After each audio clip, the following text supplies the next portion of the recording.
আসসালামু আলাইকুম রহমতুল্লাহ বরকাতুহু। বন্ধুগণ, আশা করি আল্লাহ পাকের রসিম রহমতে সকলেই সহি সালামত আছেন। তো কবি গাজী আক্কাস আলী ইউটিউব চ্যানেল 017140885009 এর পক্ষ থেকে আপনাদের সকলের প্রতি রইল একান্ত আন্তরিক শুভেচ্ছা ও ভালোবাসা। বন্ধুগণ, এখন আপনাদের সামনে যে বয়ানটা করবার চেষ্টা করব সেটা হলো মাজার বিষে হোমিওপ্যাথিক চিকিৎসা। আছে, শরীরের বিভিন্ন স্থানে বিষ হয়, এটা তো স্বাভাবিক। বয়স যত বাড়তে থাকে বিষও তত বাড়তে থাকে, অর্থাৎ বিষের ব্যারামও তত বাড়তে থাকে। বিষের ব্যারাম নাই অথচ বয়স হয়েছে, এরকম লোক খুঁজে পাওয়া যাবে না, বুঝলেন না? আর মাজায় বিষটা বেশি হয় অন্যান্য জায়গার চেয়ে, তার কারণও আছে। মাজাটা এমন একটা জায়গায় মধ্যস্থল, অর্থাৎ মানুষে কাজ করে নিচের অঙ্গ দিয়ে, অর্থাৎ পা দিয়েও কাজ করে। পা দিয়ে কাজটা কি?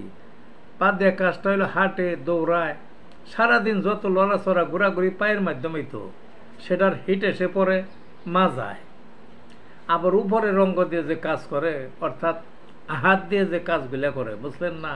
এই বিভিন্ন কাজ, ধরা, ছোঁয়া, ঠেলা বা বহন করা, এই সব কিছুই মাজায় একটা হিট পড়ে।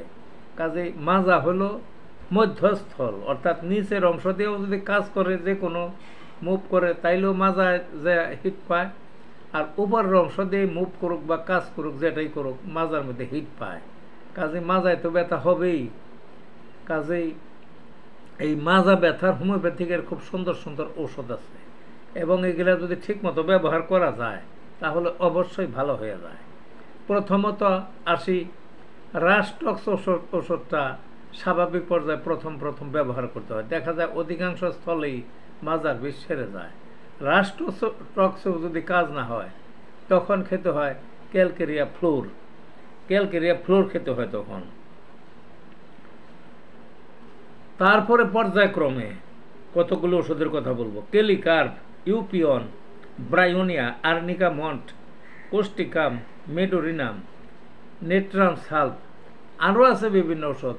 এই ওষুধগুলি মাজার বিষে অত্যন্ত কার্যকরী। এই ওষুধগুলি আপনারা লক্ষণ অনুযায়ী ঘুরিয়ে ফিরিয়ে খান, আর লক্ষণ যদি না বোঝেন এমনিও খান, দেখবেন যে কাজ হবে এবং বেশি ব্যয়বহুলও না, বুঝলেন না? ভালো থাকুন বন্ধুগণ।